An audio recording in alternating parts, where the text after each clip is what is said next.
Sabah hari ini, usaha kerajaan negeri untuk terus memertabatkan aspek pendidikan. Perinciannya bersama Anisia Daulus di Kota Kinabalu. Anisia. Ya, Atika, kerajaan negeri akan terus memartabatkan aspek pendidikan ke arah melahirkan lebih ramai modal insan berdaya saing, berketerampilan dan berkualiti tinggi di negeri ini. Hasrat tersebut selari dengan aspirasi Sabah Maju Jaya SMJ. Ketua Menteri Datuk Seri Panglima Haji Jinor berkata kerajaan negeri juga akan terus menyokong Jabatan Pendidikan Sabah dalam melonjakkan prestasi dan pembangunan pelajar. Menerusi SMJ, kerajaan juga fokus kepada teras kedua dalam pelan berkenaan iaitu pembangunan modal insan dan kesejahteraan rakyat. Menjelaskan semasa berucap merasmikan sambutan Hari Guru ke-51 peringkat daerah di Tuaran, Datuk Haji Ji berkata antara usaha dilaksanakan adalah melancarkan tabung pendidikan negeri Sabah TPNS bertujuan memberikan bantuan pendidikan khusus kepada anak Sabah melibatkan B40. Pembiayaan ini untuk melanjutkan pelajaran ke institusi pengajian tinggi dengan dana permulaan RM54.5 juta. Pakej insentif lain adalah bantuan pendidikan berjumlah RM24 juta, program bantuan institusi pengajian tinggi, program bantuan ihsan komputer baik, program bantuan khas tunai peperiksaan bakti dan program bantuan wang pendaftaran IPT Budi. Datuk Haji Ji turut tertarik dengan konsep Sekolahku Sejahtera yang menerapkan nilai, etika, kerohanian dan identiti nasional sekaligus membentuk identiti warga negara ideal. Ini pula susulan video yang tular di media sosial yang memaparkan murid sekolah menyeberangi sungai yang berarus deras menggunakan saluran paip di Kampung Mansiang Baru, Suk Keningau. Wakil Rakyat Tulit Flovia Eng mengesahkan video berkenaan dan memaklumkan satu jambatan gantung baharu akan dibuat dalam masa terdekat. Menurut Flovia yang juga pembantu Menteri Pembangunan Wanita, Keluarga dan Masyarakat, permohonan jambatan tersebut telah dibuat sejak Februari tahun ini dan telah diluluskan Kementerian Pembangunan Luar Bandar KPLB Sabah pada 3 Jun lalu. Kerja-kerja membina jambatan berkenaan akan bermula sebaik proses tender projek diserahkan pihak kontraktor yang berjaya dilantik. Beliau berkata demikian bagi mengulas perkara berkenaan di Keningau. Flavia turut mengingatkan penduduk agar tidak sewenang-wenangnya membiarkan anak-anak mereka terdedah dengan bahaya seperti menyeberang di laluan yang tidak sepatutnya.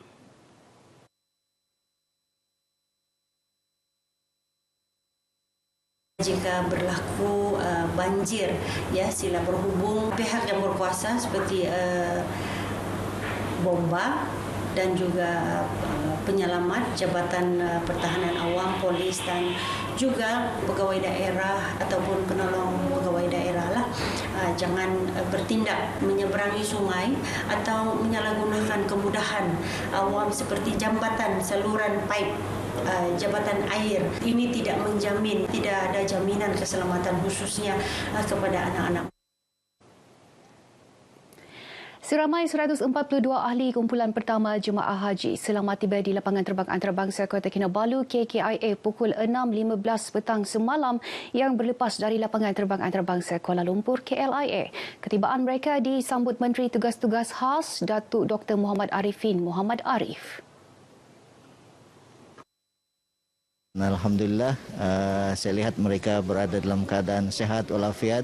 Saya ingin mengucapkan syabas dan tahniah kepada tabung haji kerana menurut daripada maklumat para jamaah memang tabung haji telah memberikan perkhidmatan yang terbaik sejak dahulu lagi dan syabas dan tahniah termasuklah jamaah haji di negeri Sabah ini. Ya, Alhamdulillah sepanjang jemaah-jemaah negeri Sabah mengerjakan ibadah haji di Tanah Suci, Makkah dan Madinah tidak berlaku sembarang insiden-insiden yang tidak diinginilah. Kebanyakannya hanya kabar-kabar angin sahaja. Datuk Arifin turut menzahirkan penghargaan berbagai pihak seperti Pengurusan Malaysia Airport, Angkatan Pertahanan Awam, Polis Diraja Malaysia, Jabatan Imigresen, Jahins dan Jabatan Kesihatan.